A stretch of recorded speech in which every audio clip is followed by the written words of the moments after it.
ఒక సామ్రాజ్యం ఎలా పుడుతుంది? రెండు హృదయాల ధైర్యం చరిత్రను ఎలా మారుస్తుంది? బంధనాల నుంచి బయటపడ్డ సంకల్పం సింహాసనంగా ఎలా మారింది? కత్తి కన్నా విశ్వాసం శక్తివంతమా? ఒక్క గురువు మాట ఇద్దరు వీరుల జీవితాలను ఎలా మలిచింది? తుంగభద్ర తీరంలో ఒక కుందేలు దూకుడు సామ్రాజ్య సంకేతమా? ఇవే ప్రశ్నలు అంతర్ముఖంగా సాగే అనగనగాలోని నేటి కథనమే హరిహర బుక్కరాయల ధైర్య సాఫల్యం, విజయనగర సామ్రాజ్య ఆవిర్భావం.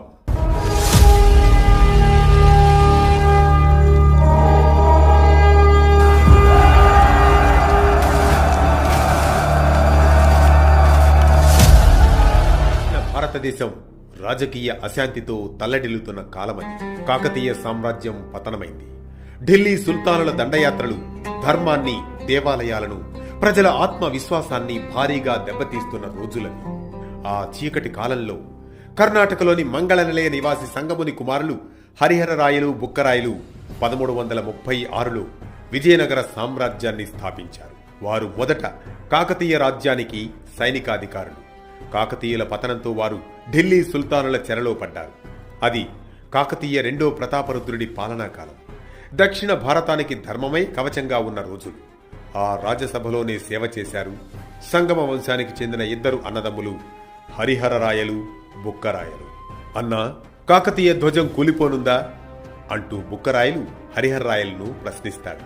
బుక్కరాయ, కాలం కఠినంగా మారుతోంది, కాని ధర్మం ఎన్నటికీ మాయం కాదు. అంతలోనే మహమ్మద్ బిన్ తుగ్లక్ దండయాత్ర. కాకతీయ రాజ్యం కూలిపోయింది. సంగమ సోదరులు ప్రాణరక్షణ కోసం కంపిలి రాజ్యంలో ఆశ్రయం పొందారు. కానీ తుగ్లక్ ఆగలేదు. కంపిలిని ఆక్రమించాడు.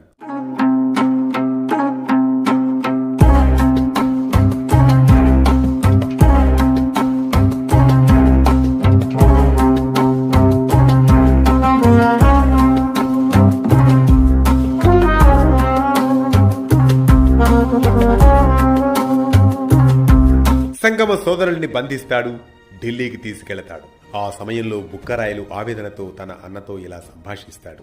అన్న, ఏది మన ధర్మం? బుక్కరాయ, ఇది శరీర బంధనం మాత్రమే. గుర్తుంచుకో, ఇది ఆత్మబంధనం కానే కాదు అని సమాధానమిస్తాడు హరిహరరాయలు. కానీ కాలం మళ్లీ మలుపు తిరిగింది. ముసునూరి పాలకుల చేతిలో సంగమ సోదరులు ఓడిపోయారు. ఓటమి ఎదురైనా కాలం మనల్ని పరీక్షిస్తోంది. ధర్మం కోసం ఓర్పే మొదటి ఆయుధం అని గ్రహిస్తారు హరిహరరాయలు, బుక్కరాయలు. ఆ సమయంలో మహాతపస్వి విద్యారణ్య స్వామి వారికి మార్గదర్శకుడయ్యాడు. వారి జీవితాన్ని మలుపు తిప్పారు.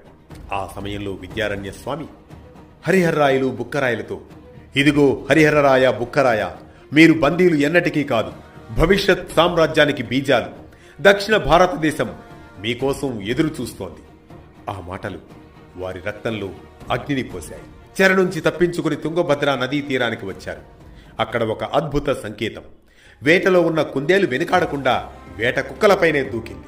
ఆ దృశ్యాన్ని ఇరువురూ చూస్తారు. బుక్కరాయలు ఆశ్చర్యపోతారు. ఈ నేల బలీయమైనదే అన్నా.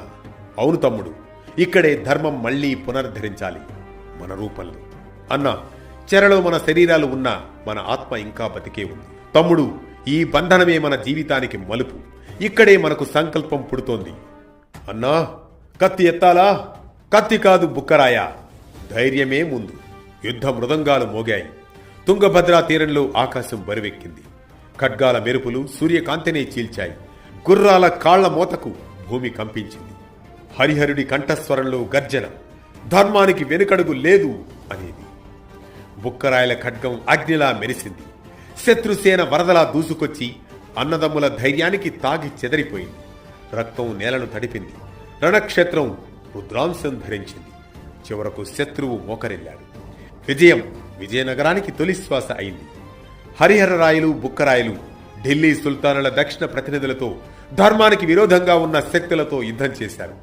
వారు చేసిన యుద్ధం భూభాగం కోసం కాదు, సంస్కృతి, ధర్మం, దక్షిణ భారత స్వరూపం కోసం.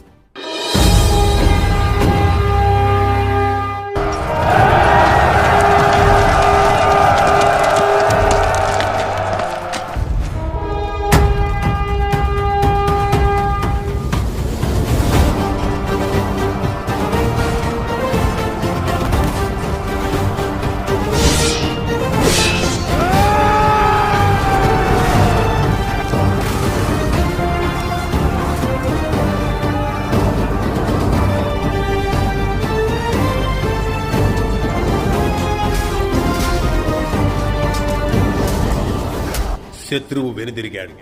ఇది విజయం కాదు, సామ్రాజ్య ఆరంభం. అలా 2 హృదయాల ధైర్యం విజయనగరాన్ని జన్మింపజేసింది. అది సామాన్య శక సంవత్సరం 1336లో విజయనగర సామ్రాజ్యం అలా స్థాపించబడింది. హరిహర రాయలు మొదటి చక్రవర్తి, బుక్కరాయలు అతడి కుడి భుజం. వారు కేవలం రాజులు కాదు, దేవాలయాల రక్షకులు, సంస్కృతి కవచాలు. వారి కత్తులు భూభాగాల కోసం కాదు, ధర్మ రక్షణ కోసం. శత్రువుల దాడులు జరిగాయి, కానీ విజయనగరం నిలిచింది. కళలు వికసించాయి, భక్తి ప్రవహించింది, సమాజం తిరిగి ఊపిరి పీల్చుకుంది. అలా 2 అన్నదమ్ముల సంకల్పం దక్షిణ భారతానికి కొత్త యుగాన్ని ప్రసాదించింది. ఇది హరిహర బుక్కరాయల ధైర్య సాఫల్యం, విజయనగర సామ్రాజ్య ఆవిర్భావం. ఈ కథనం మనకిచ్చే సామాజిక సందేశం ఒక్కటే: విజయనగర సామ్రాజ్య ఆవిర్భావం ఒక రాజ్య స్థాపన మాత్రమే కాదని, అది పరాజయాల మధ్య పుట్టిన ఆశ అని, బంధనాల్లో ఉన్న ధర్మాన్ని వదలని సంకల్పానికి లభించిన ఫలితమని. సమాజం చీకటిలో ఉన్నప్పుడు ఒక్కరి ధైర్యం కాదు, ఐక్యతే మార్పు తెస్తుందని. సంస్కృతి, దేవాలయాలు, విలువలు కాపాడుకోవాలంటే శక్తి కన్నా సిద్ధాంతం బలంగా ఉండాలని. ధర్మం నిలిస్తే సమాజం నిలుస్తుందని. రాజ్యాలు కూలిపోతాయి, కానీ ధర్మం కోసం పుట్టిన సంకల్పం సామ్రాజ్యాలకే జన్మనిస్తుందని. ప్రతినిత్యం ఓ పురాణ కథనం, సూటిగా, స్ఫూర్తిమంతంగా, సామాజిక సందేశంగా. ధర్మం చెప్పే కథల సవడి, జ్ఞానం చెలరేగే కథన ఒరవడి. అనగనగా అంటూ మళ్లీ రేపు పలకరిస్తుంది ఆరుబయట వెన్నెల్లో జోకొట్టే కథల్లా వేటు న్యూస్.